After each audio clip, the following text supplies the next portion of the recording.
பிரியமானவர்களே, சிலர் வாழ்வில் எந்த ஒரு நோக்கமும் இல்லாமல் பல இடங்களுக்கு செல்வது உண்டு. ஏன் அங்கு போனீர்கள் என்று கேட்டால் அவர்களால் பதில் சொல்ல முடியாது. இன்றைய வேத பகுதியில் பவுல் தான் வந்த நோக்கத்தை மிக அருமையாக தெரிவிக்கின்றதை நாம் காண முடிகிறது. அப்போஸ்தலருடைய நடபடிகள் 24ஆம் அதிகாரம் வசனங்கள் 14 முதல் 21 வசனங்களை நாம் வாசிக்கலாம்.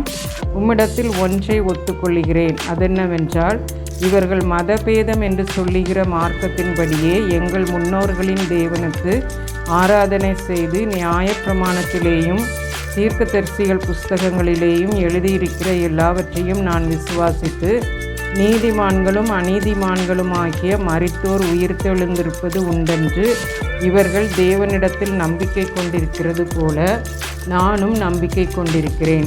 இதனால் நான் தேவனுக்கும் மனுஷருக்கும் முன்பாக எப்பொழுதும் குற்றமற்ற மனசாட்சியை உடையவனாயிருக்க பிரயாசப்படுகிறேன்.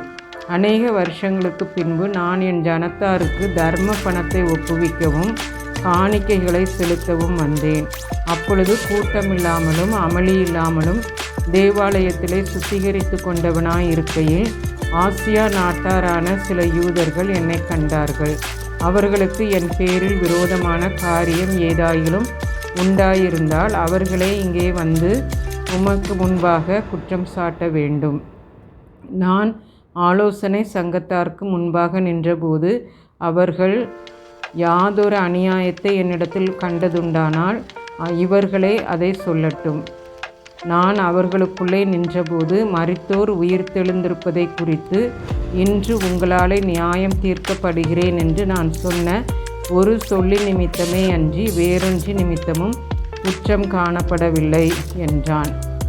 இந்த பகுதிக்கு நாம் பவுலின் பதிலுரைத்தலின் தொடர்ச்சி என்று நாம் பார்க்கலாம். பவுல் இதை ஒரு வாய்ப்பாக பயன்படுத்தி அந்த இடத்திலே தனது விசுவாசத்தையும் நற்செய்தியையும் அறிவிக்கின்றதை நாம் பார்க்க முடிகிறது. பவுல் தனக்கு கிடைத்த வாய்ப்புகளை நற்செய்தி அறிவிக்க சாதகமாக்கி கொண்டார்.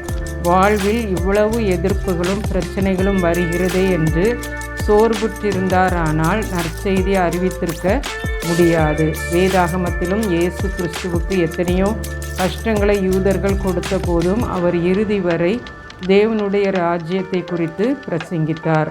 ஆகவே நாமும் கஷ்டங்கள் வந்தாலும் தைரியமாக சுவிசேஷத்தை பிரசங்கிக்கின்றவர்களாக இருக்க வேண்டும். வசனம் 14-15 தேவனுக்கு ஆராதனை செய்தல், கர்த்தருடைய வார்த்தையை விசுவாசித்தல், மரித்தோரின் உயிர்த்தெழுதலை பற்றிய நம்பிக்கையை அங்கே கூறுகின்றதை நாம் காண்கின்றோம். வசனம் 17 எருசலேமில் கஷ்ட நிலையில் இருக்கும் விசுவாசிகளுக்கு உதவி செய்ய தர்ம பணத்தை கொடுக்க வந்தேன் என்கிறார். இவ்வளவு சிறந்த மனிதனாக பவுல் இருந்த போதிலும் கஷ்டத்தில் உள்ள விசுவாசிகளுக்காக எந்த இடம் சென்றாலும் கொடுப்பதை ஈகையை பற்றி பேசி பணம் சேகரித்து இவ்விதமாக உதவி செய்து வந்தார் என்று நாம் அறிவோம். சக மக்களின் தேவைகளை அறிந்து உதவுதல் மிக சிறந்த ஒரு தன்மையாகும். வசனம் 18 முதல் 21 தனது தவறை நிரூபிக்கும்படி பவுல் சவால் விடுகிறதையும் நாம் காண முடிகிறது. யாரும் முன்வரவில்லை.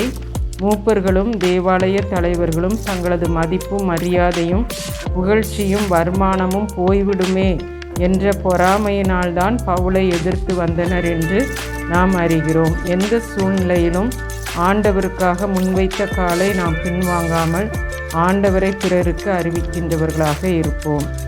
ஜெபம் செய்வோம். நீதியுள்ள தகப்பனே, எங்களுடைய அழைப்பில் உறுதியாக நிற்க கிருபை தாரும் ஆண்டவரே. ஆமென்.